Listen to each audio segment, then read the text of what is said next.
আপনি কি কখনো ভেবেছেন কেন জাপানি জাতি এত উন্নত, এত ধনী? কি এমন গোপন রহস্য আছে তাদের সাফল্যের পেছনে? আশ্চর্যের বিষয় হলো এই রহস্যের চাবিকাঠি লুকিয়ে আছে আমাদের কুরআনে, আল্লাহর কিতাবে। আজকের ভিডিওতে আমরা জানব সেই গোপনীয়তা, সেই জাপানি সিক্রেট, কিভাবে কুরআনের শিক্ষা অনুসরণ করে ধনী হওয়া সম্ভব। আসসালামু আলাইকুম রহমতুল্লাহি ওয়া বারাকাতুহু। প্রিয় মুসলিম ভাই ও বোনেরা, ধনী হওয়া মানে শুধুমাত্র টাকা পয়সা নয়, বরং বরকতপূর্ণ জীবন, শান্তি ও নিরাপত্তা লাভ করাও তার অন্তর্ভুক্ত।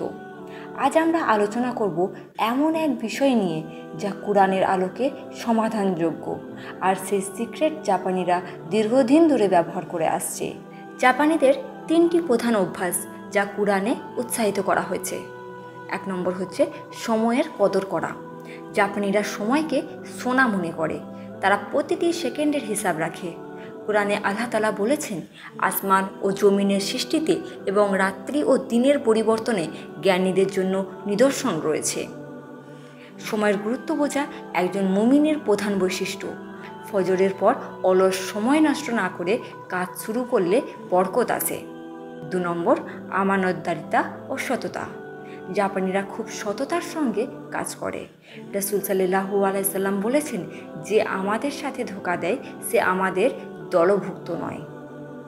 ব্যবসা বা চাকরিতে সততা, আমানত রক্ষা, এটাই হচ্ছে দীর্ঘমেয়াদে ধনী হওয়ার ভিত্তি।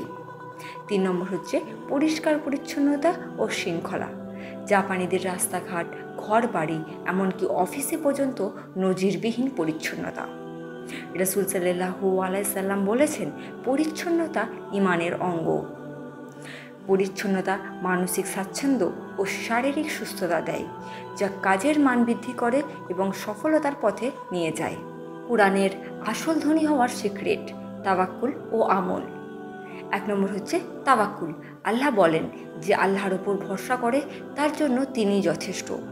জাপানিরা ভবিষ্যৎ পরিকল্পনা করে ঠিকই, কিন্তু একজন মুসলিম জানে পরিকল্পনার পর তাওয়াক্কুল করতে হয় আল্লাহর ওপর। 2 নম্বর ফজরের সময় কাজে নামা, মূল রহস্য।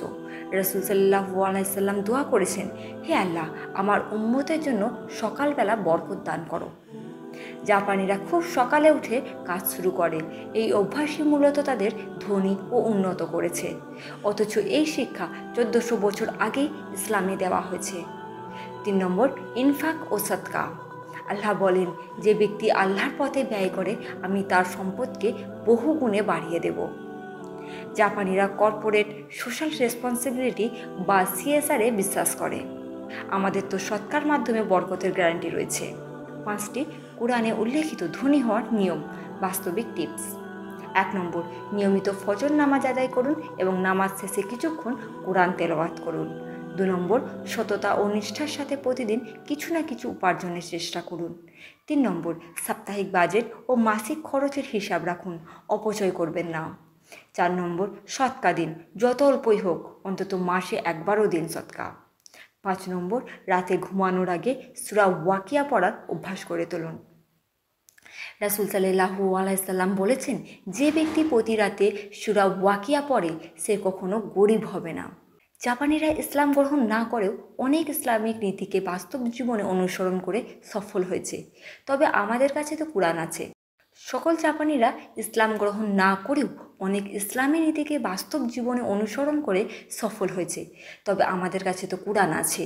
আসুন আজ থেকেই এই কুরআনি নিয়মগুলো নিজের জীবনে বাস্তবায়ন করি।